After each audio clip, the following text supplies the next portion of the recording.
Ninth topic जो हमारे पास international law के अंदर है वो है state territorial sovereignty. State territorial sovereignty जो है ये एक फंडामेंटल प्रिंसिपल है इंटरनेशनल लॉ का, फंडामेंटल प्रिंसिपल्स है that emphasises the exclusion authority of a state over it's territory and the importance of respecting the territorial integrity of states. ये कहता है कि जो एक स्टेट है उसके पास एक एक्सक्लूसिव अथॉरिटी मौजूद है अपनी टेरिटरी के ऊपर, ठीक है। और इसमें अलावा जो है ना इसकी टेरिटोरियल इंटेग्रिटी ऑफ स्टेट जो है उसको जो है वो डिफ़ाइन करता है द कॉन्सेप्ट ऑफ जो हमारे पास स्टेट टेरिटोरियल सॉवरेनिटी है, ठीक है। ये जो है ना वो बड़ा इंपॉर्टेंट एक प्रिंसिपल है जो interaction between states and legal frameworks है उसको समझने के लिए, ठीक है। सबसे पहले हम डिफ़ाइन करते हैं टेरिटोरियल सॉवरेनिटी को। The authority of state to govern itself, state के पास वो अथॉरिटी जब वो खुद को गवर्न कर सकते हैं और अपने डिसीजन खुद ले सकता है with in its territorial boundaries, ठीक है, विदाउट एनी एक्सटर्नल इंटरफेरेंस। किसी भी एक्सटर्नल इंटरफेरेंस के बगैर वो अपने डिसीजंस खुद ले विद इन इट्स टेरिटोरी, तो हम ये कहते हैं कि टेरिटोरियल सॉवरेनिटी है। इसके कॉन्सेप्ट जो कंपोनेंट्स हैं टेरिटोरियल सॉवरेनिटी के वो दो हैं। कंट्रोल है the ability to exercise power and authority over a defined geographical area, और एक्सक्लूसिविटी है the right to exclude the other states और entities from exercising authority within the territory, ठीक है। नेक्स्ट हमारे पास है legal basis of territorial sovereignty. इसकी जो लीगल बेसिस है वो इंटरनेशनल लॉ में है, ठीक है। ये प्रिंसिपल ऑफ टेरिटोरियल सॉवरेनिटी है, ये सेवरन इंस्टीट्यूशनल लीगल जो इंस्ट्रूमेंट्स हैं नॉर्म्स हैं उसके अंदर इसको डिफ़ाइन किया गया है।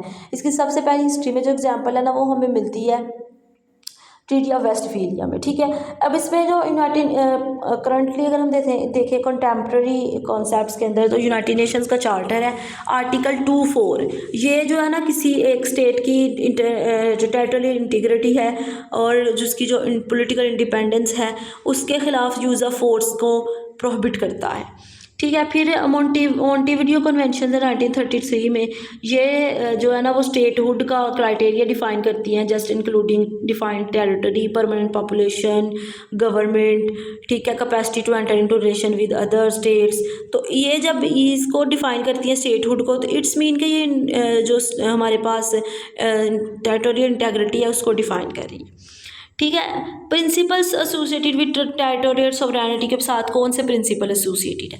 सबसे पहले है respect for territorial integrity. State जो है ना वो must interfere in internal affairs. एक स्टेट जो है वो किसी दूसरे स्टेट के इंटरनल अफेयर्स के अंदर जो है ना वो इंटरफेयर नहीं कर सकती, नॉन इंटरफेरेंस अप्रोच होनी चाहिए, ठीक है। और non determination approach, self determination approach होनी चाहिए, ठीक है। जो पीपल्स हैं जो कौमें हैं they have right to determine their political status और pursue economic social and cultural development. हर एक कौम जो है उसके पास ये हक है कि वो अपने पॉलिटिकल स्टेटस को, अपने economic issues and cultural developments के लिए पॉलिटिकल स्टेटस को खुद डिटरमाइन कर सके, ठीक है। नेक्स्ट हमारे पास है सॉवरन इक्वालिटी ऑफ स्टेट्स। इसमें इक्वालिटी का प्रिंसिपल है all states regardless of size and power have equal rights and responsibilities under international law, ठीक। और फिर रिकॉग्निशन है टेरिटोरियल सॉवरेनिटी जो है ना इसको रिकॉग्नाइज किया जाना चाहिए थ्रू डिप्लोमेटिक रिलेशंस, ठीक है। अब देखते हैं चैलेंजेस टू टेरिटोरियल सॉवरेनिटी को, किन चैलेंजेस का सामना है। सबसे पहले है टेरिटोरियल डिस्प्यूट्स, ठीक है। हिस्टोरिकल क्लेम्स, मैनी कॉन्फ्लिक्ट्स जो हैं वो हिस्टोरिकल टेरिटोरियल क्लेम्स होते हैं जो कि डिस्प्यूट्स बिटवीन स्टेट्स और disputes over borders and sovereignty को जो है ना वो रिज़ल्ट करते हैं उनकी उसकी वजह बनते हैं, ठीक है। इसकी एग्जांपल जो है ना वो पाकिस्तान इंडिया का जो है ना वो कश्मीर पे कॉन्फ्लिक्ट और इसराइल पैलेस्टाइन कॉन्फ्लिक्ट को हम ले सकते हैं, ठीक है। नेक्स्ट हमारे पास है इंटरवेंशंस एंड ऑक्यूपेशंस। इसमें मिलिट्री इंटरवेंशंस है, स्टेट जो है ना वो अपनी may justify intervention under the pretext humanitarian interventions. जो स्टेट जब किसी भी इशू के अंदर मिलिट्री इंटरवेंशंस कर देती हैं तो ये एक बहुत बड़ा टेरिटोरियल सॉवरेनिटी के लिए क्वेश्चन होता है, ठीक है। नेक्स्ट हमारे पास है globalisation and translational issues. Erosion of borders की जो इरोजन है राइज ऑफ ट्रांजैक्शनल इश्यूज़ के बाद, ग्लोबलाइजेशन के बाद जो टेरिटोरियल सॉवरेनिटी है उसको एक थ्रेट आ रहा है। थ्रेट इस तरह से आ रहा है कि बहुत से क्राइम्स जो ऑर्गेनाइज्ड क्राइम्स हैं वो डेवलप हो रहे हैं, इंक्लूडिंग टेररिज्म, पैराडेमिक्स, ईटीसी। ठीक है, नेक्स्ट हमारे पास है लीगल फ्रेमवर्क एंड मैकेनिज़्म। जो हमारे पास है ना इंटरनेशनल नहीं, स्टेट जो टेरिटोरियल हमारे पास सॉवरेनिटी है उसके हवाले से जो है ना वो लीगल फ्रेमवर्क। सबसे पहले तो डिस्प्यूट रेजोल्यूशन है, इसमें इंटरनेशनल कोर्ट ऑफ जस्टिस शामिल है जो कि स्टेट्स के दरमियान रेजोल्यूशंस को, डिस्प्यूट्स को जो है ना वो हल करती है। ठीक है, इसमें निगोशिएशन है, मेडिएशंस हैं, थर्ड पार्टी का इन्वॉल्व होना। ठीक है, थर्ड पार्टी इन्वॉल्व होती है to ensure the territorial disputes को पीसफुली हल करने के लिए।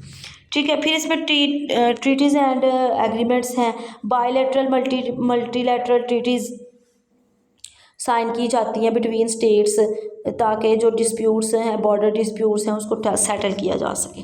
Future of territorial sovereignty, future of territorial sovereignty की बात करें तो इवॉल्विंग नॉर्म्स है। जैसे जैसे ग्लोबल चैलेंजेस चेंज हो जो है ना वो बढ़ते जा रहे हैं, जैसे जैसे ग्लोबल चैलेंजेस चेंज होते जा रहे हैं, इवॉल्व होते जा रहे हैं, वैसे वैसे कॉन्सेप्ट ऑफ टेरिटोरियल सॉवरेनिटी जो है वो भी अडॉप्ट होता जा रहा है। उसमें डिफरेंट चीज़ें जो है ना वो अडॉप्ट होती जा रही हैं, लेकिन इसका जो मकसद है वो एक ही है, वो है स्टेट अथॉरिटी और ग्लोबल कोऑपरेशन के दरमियान बैलेंस कायम रखना।